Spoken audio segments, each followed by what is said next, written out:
네, 산업안전 필기 핵심 이론 제9강입니다. 자, 이번에는 안전교육과 관련된 내용 살펴볼 수 있도록 하겠습니다. 교육의 3요소가 먼저 나옵니다. 자, 교육의 3요소, 주체, 객체, 매개체. 교육이 이루어지려면 강사가 있어야 되죠. 강사가 주체가 되고요. 객체입니다. 이제 객이란 말은 손님이란 이야기죠. 손님이 있어야 되는데 수강자가 기죠. 수강자가 손님이고 교재가 있어야 됩니다. 그래서 매개체가 교재 가지고 이야기하는 거죠. 그래, 교재라는 말의 의미는 내용이 있어야 된다는 이야기예요. 내용. 교육 내용이 있어야 된다. 그래야 교육이란 게 진행이 된다. 그래서 3요소라고 부릅니다. 주체, 객체, 매개체, 강사, 수강자, 교재 또는 교육 내용. 이렇게 이야기를 할 수 있겠습니다. 간단한 교육에 대한 3요소 정의고요. 학습 목적의 3요소. 교육을 할 때는 항상 학습 목적이라는 게 있죠. 학습 목적이 담고 있는 3가지가 있어야 되는데 그것은 주제가 있어야 되고 어느 정도까지 할 것인가의 정도가 나와야 되고 궁극적인 목표가 뭐냐 이게 나와야 됩니다. 교육의 목적이 뭐냐, 이 학습의 목적 이렇게 부를 때 학습 목적. 자, 이 학습 목적을 이렇게 한번 써보겠습니다. 예시를 들어서 자, 안전의식 향상을 위하여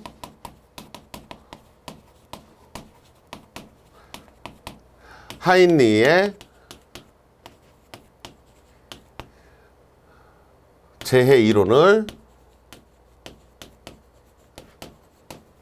이해한다. 자, 이렇게 학습 목적을 제가 이렇게 썼다고 가정을 합시다. 자, 이렇게 썼으면은 이 속에는 3가지가 있어야 된다. 주제가 뭡니까? 자, 여러분들이 이야기해 보셔. 주제가 뭡니까? 안전의식 향상이 주제입니까? 하인리의 제1원이 주제입니까? 이해한다가 주제입니까?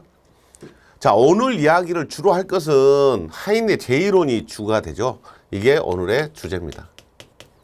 어느 정도까지 합니까? 이해하는 정도까지 할 겁니다. 그래서 이것을 정도라고 부릅니다. 정도. 그 다음에 궁극적인 목적은 뭘 위해서 합니까? 안전의식 향상을 위해서 하는 거죠. 그래서 이게 목표가 됩니다.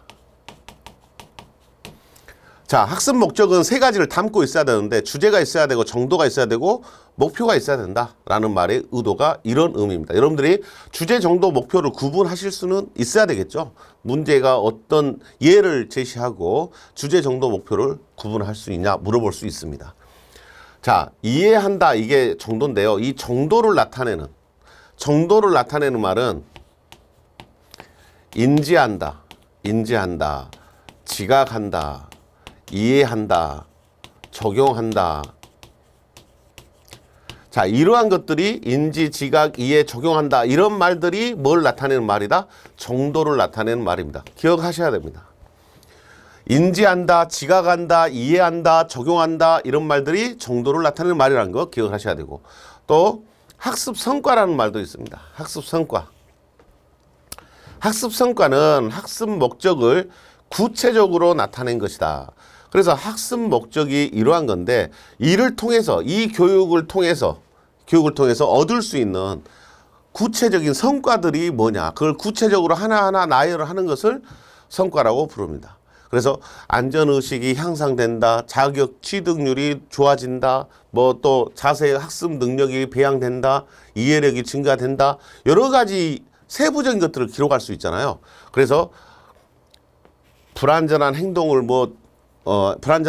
예방할 수 있다, 이런 것들을 구체적으로 나열한 걸 뭐라고 부른다? 학습 성과라고 합니다. 학습 성과를 물어봤을 때 많이 여러분들이 틀려요. 주제, 정도, 목표를 물어보면 이렇게 맞추실 수 있는데 학습 성과를 답으로 해놓고 문제에서 이렇게 나오죠. 문제가 학습 목적을 구체적으로 나열한 것을 무엇이라고 하냐, 이렇게 물어보면 학습 성과를 물어본 문제입니다. 그래서 학습 성과를 물어봤을 때 여러분들이 약간 좀 당황하시는 것 같습니다. 주가 아니기 때문에 당황하는 거죠. 예외가 나와서. 그래서 학습 성과라는 말도 알고 계셔야 됩니다. 자, 간단하게 이렇게 좀 넘어가시고요. 교육 3단계입니다. 3단계. 교육의 3단계는 지, 기, 태 이렇게 해서 지식교육 다음에 기능교육을 하고 기능교육 다음에 태도교육을 합니다. 그래서 지식교육을 진행하는 단계는 도입 제시 적용 확인이고요. 기능교육은 작업을 준비시킵니다. 설명합니다. 실습합니다. 평가합니다. 기능교육은 어떤 작업을 수반하는 거니까 먼저 작업 준비를 시켜야 되고요. 강사가 작업을 설명을 해줘야 되죠. 설명을 하고 나서 교육생들이 실습을 하겠죠. 그래서 평가를 합니다. 지식교육은 도입, 제시, 적용, 확인 이렇게 4단계로 이야기합니다. 이걸 가장 일반적인 교육의 진행 단계라고 하죠. 도입 단계, 자 오늘 무엇에 대해서 이야기를 하겠습니다. 이러한 것들이 있습니다. 제시, 그 다음에 적용은 이러한 것들을 다른 분야에 적용을 해봅시다. 또 다른 곳에 활용을 해봅시다. 이런 것들이고 확인은 시험 본다는 거죠. 테스트. 태도교육은 청취, 이해, 납득, 모범, 권장한다, 평가한다 이렇게 이야기합니다. 그래서 태도교육은 들어라. 일단 청취해라. 들어라. 듣고 나서 이해하고 납득을 해라. 그 다음에 내가 모범을 보일게. 나를 잘 따라해라. 이 말이죠. 그래서 잘하면 칭찬하고 잘못하면 벌을 주는 걸 평가한다. 이렇게 이야기를 합니다. 자, 태도교육은 여러분들이 이제 어려워하는 말이 태도교육이에요. 모르는 지식을 알려주면 지식교육이에요. 어떤 작업을 행해야 되는데 그 작업의 기능을 잘 못하고 있으면 기능교육이에요. 못하고 있는 거 가르쳐주면 기능교육이에요. 태도교육이 뭐냐? 이론도 알고 실제로 할지도 알아요. 그럼 태도교육이라는 것을 놓는 것은 뭐겠습니까? 무슨 교육이겠어요? 습관화하는 겁니다. 습관화 또는 몸가짐을 갖게끔 하는 겁니다. 몸가짐, 마음가짐. 이런 작업을 할 때 내가 습관화가 되게끔 해라. 그럼 여기서 말하는 습관화라면 뭐가 습관화가 되게? 안전이 습관화되게 해라. 작업을 함에 있어서 안전이 몸에 배게끔 하라. 안전한 작업 방법이 몸에 배게끔 하는 거. 그래서 몸가짐, 마음가짐, 습관화 이런 말들이 나오면 무슨 교육 설명하는 거다? 태도교육 설명하고 있는 건지 여러분들이 눈치를 채셔야 됩니다. 자, 교육의 3단계를 물어보면 지, 기, 태, 지식, 기능, 태도 이렇게 이야기를 하셔야 되고 각 교육마다 진행 단계가 4단계씩 나눠져 있습니다. 도입, 제시, 적용, 확인, 준비, 설명, 실습, 평가, 청취, 이해, 납득, 모범, 평가 이렇게 나눠져 있다는 거 구분하셔야 됩니다. 이게 교육의 3단계라고 부릅니다. 교육의 3단계 여기 있는 것은 진행 4단계라고 이야기한다 라고 말씀드렸습니다. 교육은 기능, 지식, 기능, 태도 이렇게 3가지로 크게 나눕니다. 하버드학파의 5단계 교수법. 하버드학파는 5단계 교수법을 가지고 있습니다. 그래서 준비, 교시, 연합, 총괄, 응용이라는 단계를 가지고 하버드학파에서는 교육을 실시한다고 합니다. 그래서 우리 시험에서도 하버드학파의 5단계 교수법을 물어보기도 합니다. 그래서 여러분들도 기억을 해 주시기 바랍니다. 준비, 교시, 연합, 총괄, 응용. 가끔 가다 한 번씩 나옵니다. 준비, 교시, 연합, 총괄, 응용 이렇게 기억을 해 주시고요. 네, 법상 안전보건 교육 내용을 살펴볼 수 있도록 하겠습니다. 이제 법상 안전보건 교육 2020년도에 이제 개정이 돼서 여러분들이 새롭게 추가된 부분이 하나 있는데요. 그 부분 챙겨 보실 수 있으면 좋겠습니다. 자, 기본적으로 우리 법적으로 해야 할 안전보건 교육에는 정기 교육이 있고요. 채용시 교육이 있고 작업 내용 변경 시 교육 내용이 있습니다. 그 다음에 또 있죠. 특별안전보건교육이라고 특별교육이 있고요. 건설업 기초안전보건교육이라는 게 있습니다. 자, 정기교육에 대한 시간부터 먼저 정리를 해보면요.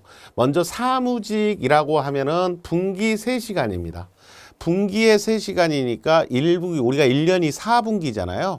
그러니까 분기에 3시간이니까 한 달에 1시간. 한 달에 1시간 이상만 하면 분기 3시간이 맞춰지죠. 예, 석 달이니까. 그 다음에 판매 업무 직접 종사하는 근로자도 똑같습니다. 분기 3시간이고요. 판매 업무 직접 종사하는 근로자 외의 근로자.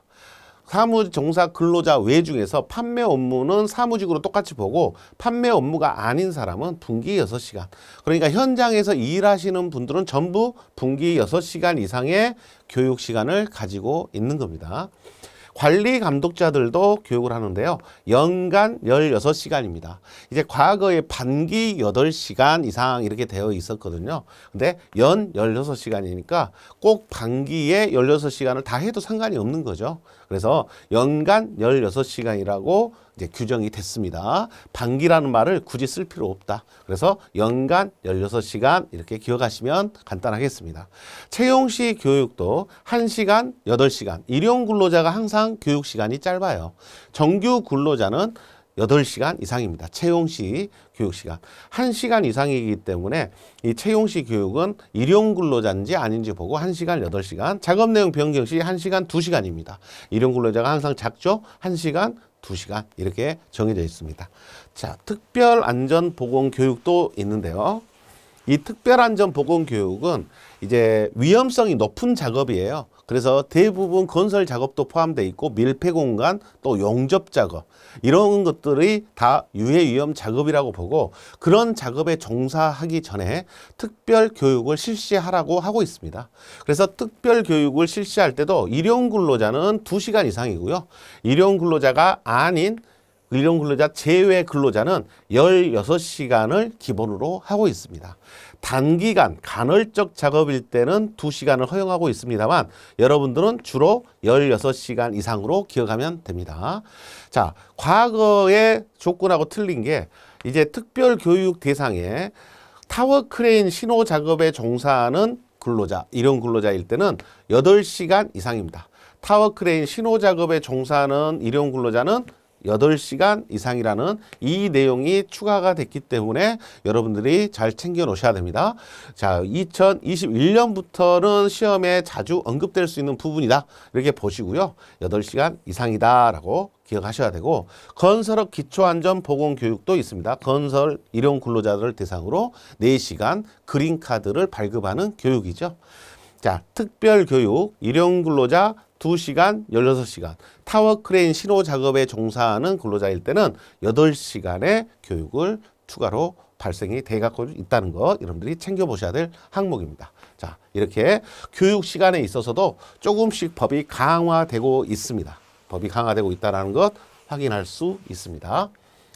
자, 안전보건관리 책임자 등의 교육. 이제 직무를 담당하고 있는 사람들이 있죠. 안전직무. 그래서 안전보건관리 책임자. 이제 우리가 사장님이라고 했죠. 안전보건관리 책임자는 사업장 내에서 안전보건을 책임지는 사람이다. 그래서 사장님이 안전보건관리 책임자일 수 있고요.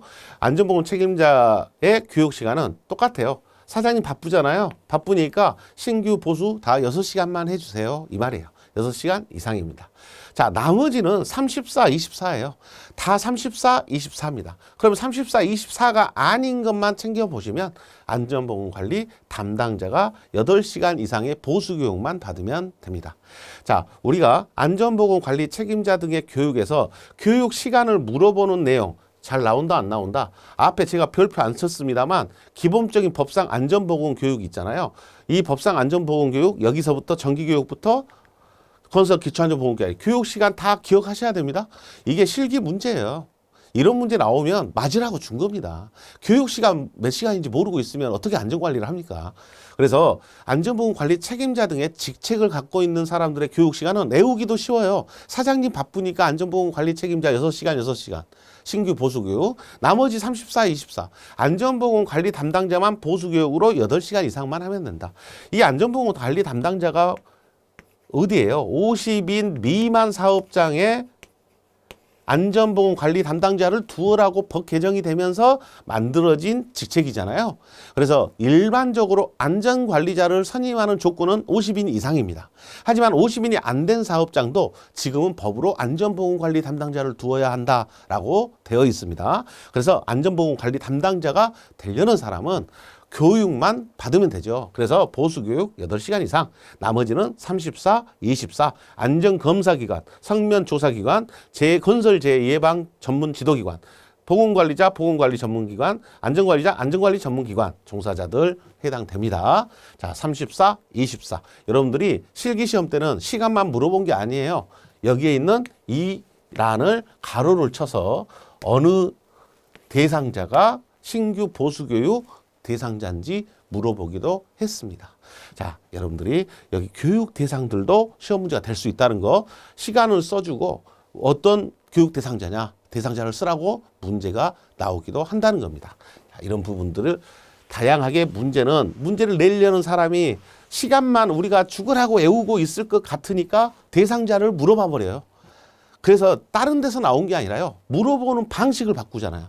그렇게 해서 필기시험, 실기시험을 헷갈리게 문제를 내려고 노력을 하고 있는 겁니다. 우리는 그래서 저도 여기를 강조하죠. 강조하지만 대상자도 잘 구분을 하셔야 된다. 이렇게 말씀을 드립니다.